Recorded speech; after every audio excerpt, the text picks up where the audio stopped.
In 1927, the famous English poet and essayist T.S. Eliot became a Christian. He was baptized and confirmed. Now, prior to his conversion, Eliot belonged to London's Bloomsbury Group, a small informal association of artists and intellectuals. They lived in the Bloomsbury area of central London. When the news hit that Eliot was converted, Bloomsbury Group that he had belonged to responded with shock and even disgust. The writer Virginia Woolf, the leader of the group, penned the following letter to one of her peers. She said, "I have had a most shameful and distressing interview with dear Tom, who may be called dead to us from this day forward. He has become a believer in God and immortality, and he goes to church." She said, "I was shocked. A corpse would seem more credible than he is. I mean, there is something obscene in a living person sitting by a fire and believing in God." The year is 64 AD. Over 30 years have passed since Jesus rose from the dead. Christianity has spread throughout the Roman Empire, and with the success of people coming to the Lord, persecution has now arrived. And one man decided to write a letter to Christians who were being persecuted, and his letter starts like this. 1 Peter 1:1. Peter, an apostle of Jesus Christ, to God's elect exiles scattered throughout the province of Pontus, Galatia, Cappadocia, Asia, and Bithynia, who have been chosen according to the foreknowledge of God the Father through the sanctifying work of the Spirit to be obedient to Jesus Christ and sprinkled with his blood. Now, the writer, Simon, was given the name Peter when he met Jesus. Peter was a disciple, the most prominent of the 12. Peter wrote not from personal opinion, but by authority as an apostle of Jesus Christ. And Peter wrote primarily to Gentile believers, exiles. Thomas Schreiner says this: believers are exiles because they suffer for their faith in a world that finds their faith off-putting and strange.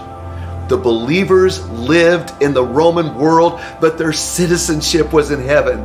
They lived in a pagan society, but they were aliens and strangers in this present world. They lived in a heathen environment where emperor worship was the norm, but they decided to worship the living God. And the bottom line is this: they were strangers. Wayne Grudem notes they were part of a worldwide scattering of Christians.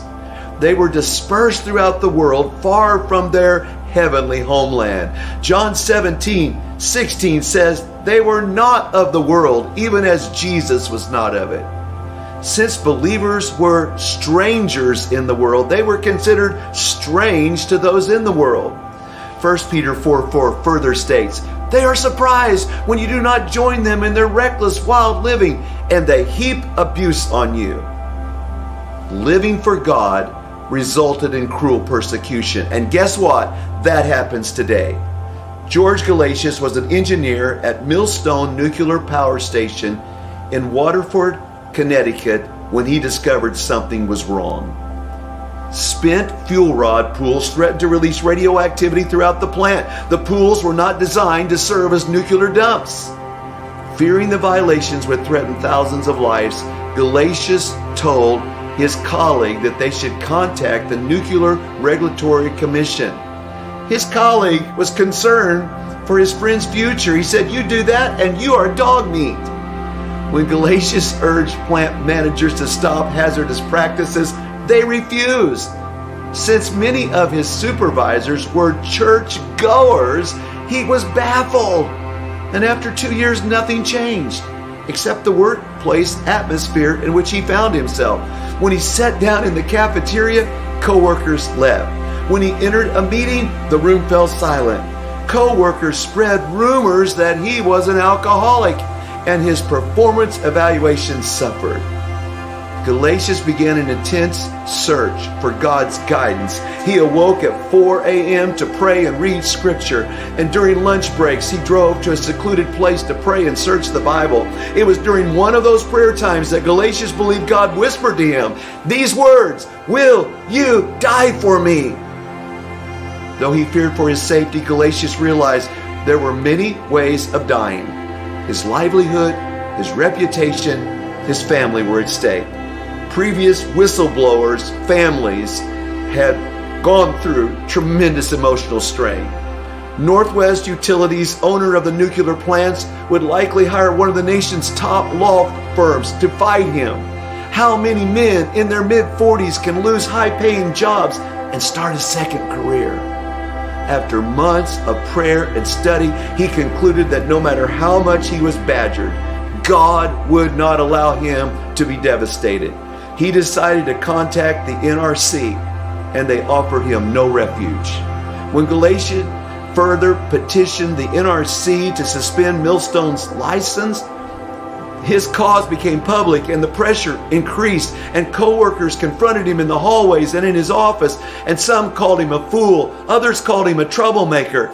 He was intimidated, harassed for months, and co-workers often told him, "Shut up and keep your job." And after 4 years of battling the company, Galatius finally obtained a severance agreement and left. The NRC never suspended Millstone's license, but 3 reactors were shut down for repairs at the cost of over $1 billion. A criminal investigation was launched. Millstone reactor number 1 will never reopen, and Millstone 2 and 3 plants did reopen years later. Galatius was an exile, but he won.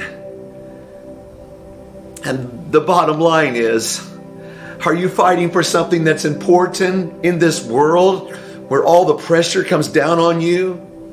Are you an exile doing the right thing in a wrong world?